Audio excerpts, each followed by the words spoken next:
So this was my COVID hobby. I had never felt like I was a creative person, but I took right to it. For Tamiko Torres, beading began as an outlet, a way to bring balance to her life as a full-time therapist. But it quickly became something more. I wouldn't have thought that was even a possibility for me, to actually sell my earrings and to make any sort of business out of it. Once I started my Instagram page, many people were like, you need to connect with Missoula Makers. Like, that was like the common thread. Missoula Makers Collective was also created during COVID. The brainchild of Rachel Evans and Bailey Durnell, who met while bartending and bonded over their mutual love of jewelry making. They started by subleasing space inside another business downtown. The space, while an excellent launch pad, was never meant to be a permanent arrangement.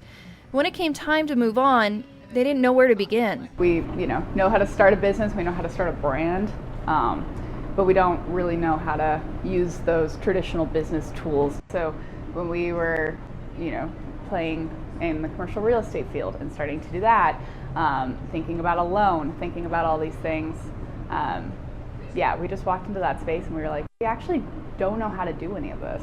That's where Missoula Economic Partnership's Business Development Director, Christine Littig, stepped in. MEP found us. Bailey and I have so many irons in the fire that having somebody sit us down and kind of hone that interest and that need for building cash flow, being a little bit more economically minded, was very important. MEP connected Rachel and Bailey to people who could help them understand where they were and where they were headed, empowering them with the financial knowledge to make a plan and make a move. The results? A new storefront on Front Street, a new chapter, and new opportunities for artists like Tommy.